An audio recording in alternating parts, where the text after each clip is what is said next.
नमस्कार, आप देख रहे हैं वॉइस ऑफ कोटपुतली। डालते हैं जिले की तमाम बड़ी खबरों पर नजर। शुरुआत करते हैं कोटपुतली से, जहां प्रदेश की खाद्य सुरक्षा मंत्री सुमित गोदारा ने जिला कलेक्ट्रेट पहुंचकर खाद्य विभाग के अधिकारियों के साथ विभागीय योजनाओं की प्रगति की समीक्षा बैठक ली और अधिकारियों को आवश्यक दिशा निर्देश प्रदान किए। मंत्री गोदारा ने कहा कि पारदर्शिता और जवाबदेही सुनिश्चित करने के लिए योजनाओं की क्रियान्वयन की हर स्तर पर मॉनिटरिंग की जाए। उन्होंने गिव अप अभियान की विस्तार से समीक्षा की और जिले में अभियान की प्रगति को देखते हुए स्थानीय प्रशासन की सराहना की। इसके साथ ही राशन डीलरों के बकाया कमीशन व परिवहन कर्ताओं के लंबित भुगतान की भी समीक्षा की व अधिकारियों को जल्द भुगतान करने के निर्देश दिए।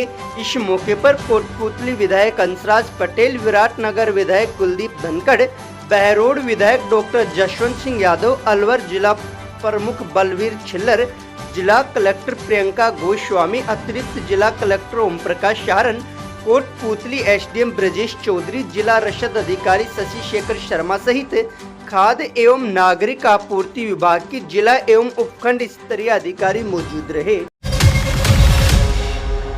जिला कलेक्टर प्रियंका गोस्वामी ने पावटा उपखंड की ग्राम पंचायत पाछू डाला में रात्रि चौपाल कर आमजन के परिवार सुने व नियमानुसार निस्तारण के संबंधित अधिकारियों को आवश्यक दिशा निर्देश प्रदान किए।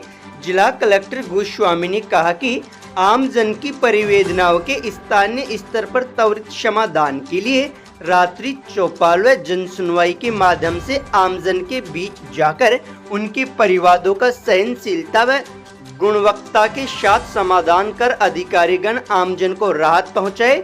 रात्रि चौपाल में पानी, बिजली, राजस्व, सड़क व अतिक्रमण से संबंधित परिवाद ग्रामीणों ने जिला कलेक्टर के समक्ष रखे, जिनके समाधान के लिए जिला कलेक्टर ने संबंधित अधिकारियों को आवश्यक निर्देश प्रदान किए।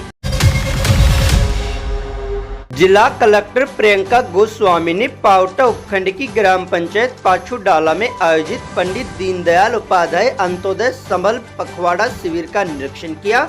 उन्होंने मौके पर पहुंचकर विभिन्न विभागों द्वारा लगाए गए स्टॉल्स का अवलोकन कर विभागीय अधिकारियों व शिविर प्रभारियों से योजना के तहत अब तक पंजीकृत लाभार्थियों की प्रगति की जानकारी ली। इस दौरान उन्होंने लाभार्थियों से संवाद कर उनके अनुभव और सुझावों का भी फीडबैक लिया। इस अवसर पर उन्होंने वृक्षारोपण कर पर्यावरण संरक्षण का संदेश दिया व हरियालो राजस्थान अभियान के तहत लक्ष्य आधारित वृक्षारोपण सुनिश्चित करने के निर्देश दिए। बानसूर उपखंड की ग्राम पंचायत अरसोरा, माजरा, अहिर एवं किशोरपुरा में पंडित दीनदयाल उपाध्याय अंत्योदय संबल पखवाड़ा शिविरों का आयोजन किया गया। उपखंड अधिकारी अनुराग हरित ने बताया कि गुरुवार को 3 ग्राम पंचायतों में लगे शिविरों में कुल 32 लंबित नामांतरणों व राजस्व रिकॉर्ड के नाम शुद्धि के 20 प्रकरणों का निस्तारण किया गया। इसके साथ ही 8 सीमा ज्ञान प्रकरणों व 12 बीपीएल चयनित परिवारों के बैंक खातों का सत्यापन किया गया। तो वहीं 27 लाभार्थियों को शौचालय निर्माण हेतु योजना से लाभान्वित किया गया। एक प्रकरण में मौके पर ही आपसी सहमति से बंटवारा किया गया, तो वहीं एक रास्ते के प्रकरण का निस्तारण भी किया गया।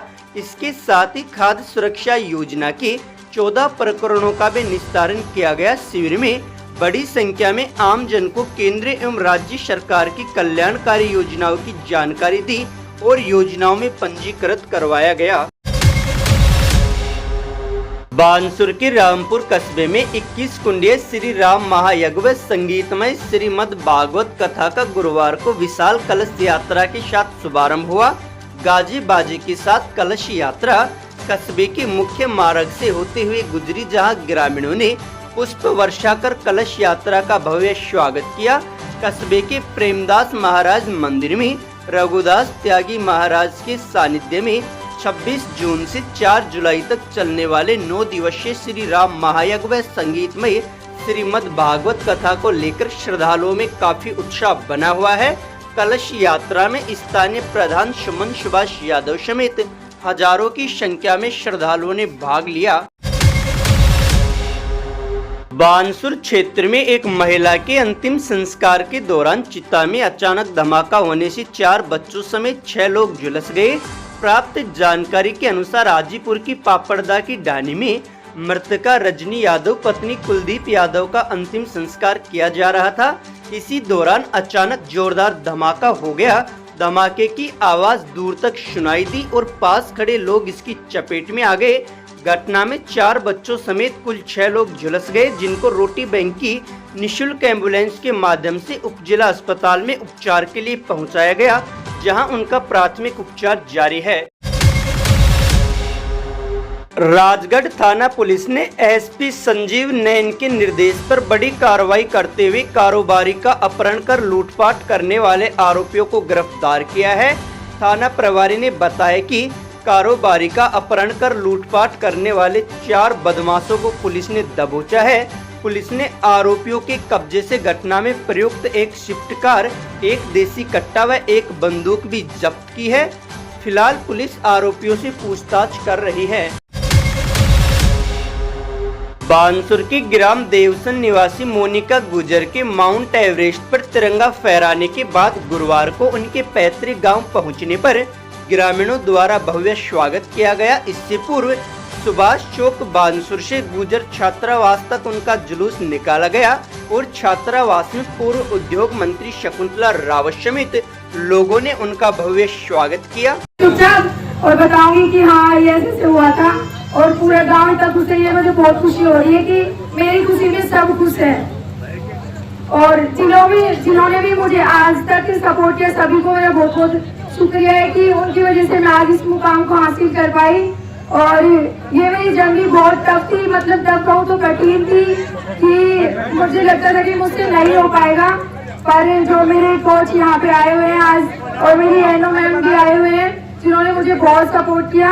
और स्कूल टाइम में जब मैं मॉडल स्कूल में पढ़ती थी तो वहीं से मैं जो कैलाश सर शायद आज आए भी नहीं, उन्होंने मुझे बहुत सपोर्ट किया था। यहाँ से उनकी वजह से मैं निकल पाई थी स्पोर्ट्स में। उन्होंने मुझे भेजा और मेरी प्रतिमा देखी और बिना किसी भेदभाव के मुझे आगे भेजा। और मैं जैसे ही जयपुर महारानी कॉलेज में एडमिशन लिया तो मैंने एनसीसी ली। एनसीसी के थ्रू मैंने 1 साल ट्रेनिंग करी, जो सिलेक्शन प्रोसेस ही था। उसमें मेरा हर टाइम सिलेक्शन हो रहा था, बहुत टफ सिलेक्शन था। पूरे भारत देश में से 10 ही बच्चे गए थे हम, जिसमें से 5 गर्ल्स और 5 बॉयज, और जिसमें से मैं एक खाली राजस्थान से थी, बाकी सब पहाड़ी थे। तो मुझे लगता था कि ये मेरे से तो मुझसे नहीं हो पाएगा, क्योंकि सब पहाड़ में रहने वाले हैं। वहाँ पे तो मैंने कभी बर्फ देखी नहीं, फ्रीज में जम के वही बर्फ है मेरे लिए तो। पर वहाँ तो बहुत बड़े बड़े पहाड़ थे बर्फ के, तो मैं इतना वो थी कि मुझसे तो नहीं होगा, कहाँ आके फंस गई। सब इतना नया नया था मेरे लिए, पर मतलब खुद से मोटिवेट किया कि मम्मी पापा मेरे लिए बहुत मेहनत कर रहे हैं, खेत में काम करके मेरे लिए इतना कर रहे हैं कि मैं इस मुकाम तक पहुंचूं। और मैंने सियाचिन में भी ट्रेनिंग करी 1 महीने, जो हमारा फाइनल सिलेक्शन था उसमें से 5 गर्ल्स और 5 बॉयज सिलेक्ट हुए। फिर हम अभी 5 अप्रैल को नेपाल कंट्री गए। वहाँ पे हम 2 महीने रहे, जिसमें हम पूरा चल के जाना पड़ता था, जिसमें वेट उठाना पड़ता था। मैं 30 केजी के अराउंड 20 से 30 केजी खुद का सामान खुद को उठाना है। और जिस ट्रैक को हमने मतलब जो हमारे लीडर सर थे, उन्होंने कंपनी को जिसको दिया था वो 7 समिट ट्रैक था, तो वो खाना वाना देता था, हमारे लिए टेंट लगाता था वहाँ पे। और हम खुद का सामान उठाते थे। और वहाँ पे ऑक्सीजन लेवल कम हो जाता है और बहुत ठंड रहती, तो इस वजह से हमें ये सब सुविधा गवर्नमेंट के थ्रू मिली थी। मतलब एनसीसी कहूँ मैं, एनसीसी की तरफ से था ये पूरा, जो कम से कम भी एक बच्चे पे 1 से 1.5 करोड़ का खर्चा आया था।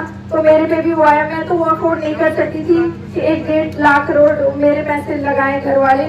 तो ये एनसीसी ने मुझे एक बड़ा मौका दिया, जिससे मैं वहाँ तक जा पाई। और जब मैं एवरेस्ट की समिट पे पहुंची तो मुझे पूरी 1 साल की, और मैंने जो बचपन से आज तक कठिनाइयाँ सही, वो मुझे एक दिन में याद हो गई कि मैंने इतनी मेहनत की है, तो अभी तो मैं पीछे नहीं हटूंगी। मुझे बस कैसे भी करके एक बार एवरेस्ट पे सबमिट करना है। बाद में चाहे मैं जिंदा हूँ या मर के, बस एक बार अपना झंडा फहरा के आऊँ देश का। तो इसी मतलब मैंने मन में ठाना कि मुझे अपने देश का झंडा वहाँ तक लेके जाना है। तो ऐसे करके अगर कोई भी चीज मन में ठान ली तो शायद हो जाती है। मैंने ऐसा अनुभव किया वहाँ पे।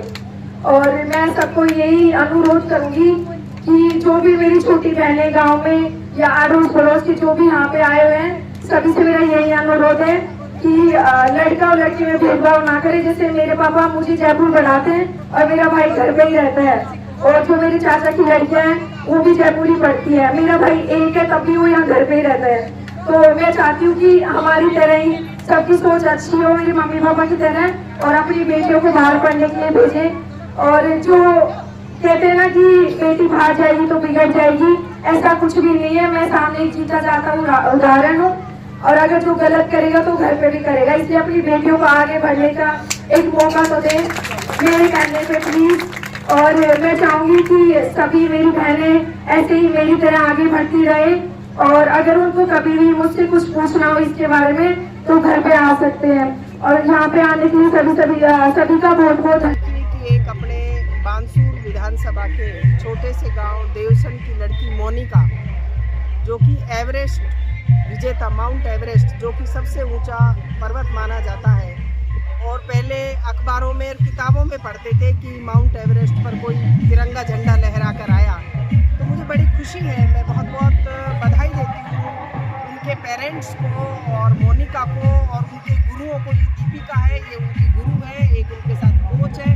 तो ये सब यहाँ आए आज बानसूर विधानसभा की तरफ से और वो सभी की तरफ से उनका यहाँ छात्रावास में स्वागत किया गया है भव्य, कि हमारे बानसूर के लड़के लड़कियाँ सही राह पर चले, शिक्षा ले और प्रेरित हो, प्रेरणा ले मोनिका से, जिससे कि वो आगे भी अपने बानसूर का, अपने राजस्थान का और अपने भारत देश का नाम रोशन कर सके।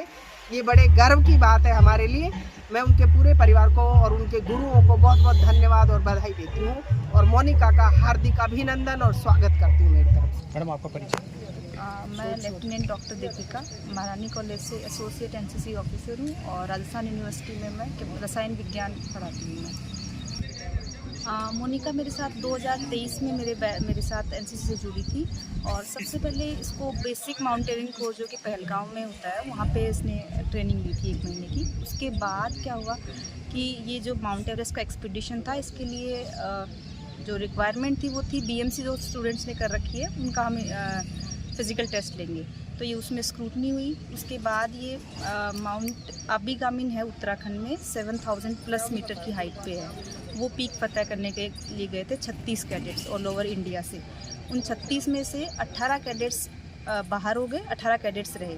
जो 18 कैडेट्स रहे उनका 1 महीने सियाचिन में विंटर ट्रेनिंग हुआ। उस विंटर ट्रेनिंग में 18 के बाद 10 बच्चे स्क्रूटनी होके फाइनली 3 महीने के लिए नेपाल जाके इन्होंने अभी मई में माउंट एवरेस्ट फतेह किया है। इस तरीके भी इसके अप एंड डाउन थे वहाँ पे। उसने मैम क्या करूँ आगे, क्या नहीं करूँ। तो इसके फादर का भी बहुत ऐसे रहा कि अपनी मैम से पूछो जो भी करना है, अपनी मैम जो कहेंगी वो करना है। अगर अभी तक आपने चैनल को सब्सक्राइब नहीं किया है तो चैनल को लाइक, शेयर व सब्सक्राइब अवश्य करें। जिले की तमाम छोटी बड़ी खबरों को जानने के लिए बने रहे वॉइस ऑफ कोटपूतली के साथ। बालाजी फिनसर्व, जहां मिलती है आपको वाहन बीमा, स्वास्थ्य बीमा, म्यूचुअल फंड, जीवन बीमा, फाइनेंस, साधारण बीमे की सभी सुविधाएं। कार्यालय बानसूर महाविद्यालय के पास, बाईपास रोड बानसूर। मुख्य कार्यालय लालकोठी कोटपूतली। अधिक जानकारी के लिए संपर्क करें 8302367656।